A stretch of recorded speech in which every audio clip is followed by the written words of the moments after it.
The warrior diet is so interesting because it was really an early intermittent fasting program, and people so much misunderstand it when they start quoting the warrior diet. People think warrior diet means 20-hour fast, 4-hour eating window. It's kind of just gotten that definition. But if you actually read the warrior diet book, he's eating all day long. He's not really fasting. He has a period of the day called the under eating period. And his name's Ori Hofmekler. Is that how you say his last name? I can't remember. I'm pulling it out of my brain. We actually interviewed him on the Intermittent Fasting podcast. Gosh, maybe in 2017. It's been a while, but he has that under eating period of the day.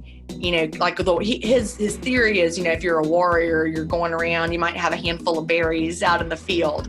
So he calls that the under eating period. But it's still eating. It's not a complete actual fast. And then every night he's like, all right, the warriors are back at their camp now and they're having their 4-hour eating time around the campfire, and then they're eating and then they go to sleep. So that's the official warrior diet. But people now just say 24 when they mean, when they're calling it the warrior diet, but it's really just 24. So if you're doing the actual warrior diet, you're really not fasting.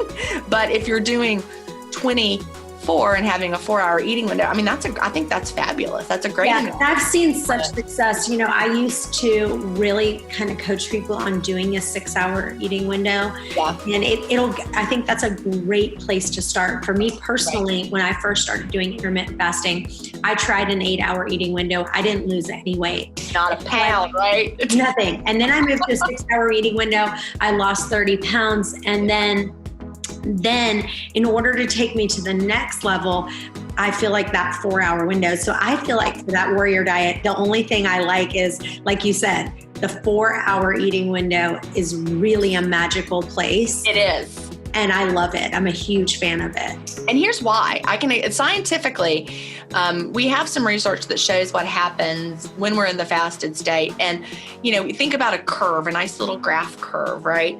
And so fat burning, it ramps up between hours 18 and 20.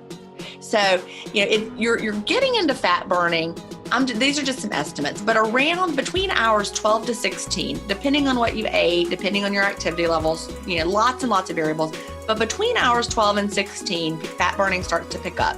But it really picks up between 16 and 18, and then even more, like I said, between 18 and 20. That's when the curve is getting steeper. So if you want to tap into stored fat, that period of time, your insulin has gotten low because it's been a long time since the last time you ate. So you're low insulin, that allows you to tap into your fat. Your body's ramping up those metabolic processes to burn that fat. That's when people feel ketosis kicking in. You've depleted your stored glycogen.